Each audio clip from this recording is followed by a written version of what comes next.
Баткен обласынын тургуну учурдан пайдаланып жазган докладынын алкагында Баткен обласындагы орчундуу маселелер тууралуу силерге толук кандуу маалымат берген. Алгач Баткен обласындагы орчундуу маселелердин бири болгон чек ара маселелерине көңүл бурсак.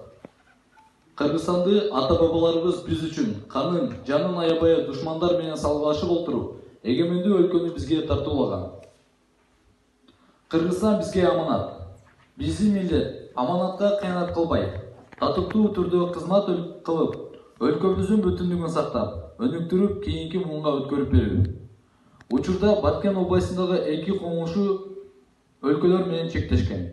Тилекке каршы эки тарап ушул күнгө чейин ортого бөлөк салган эл базарлардын айынан чек арада көптөгөн чыр чатактар чыгып, бири-бирин курал-жарактар менен атышууга чейин барып жатышат.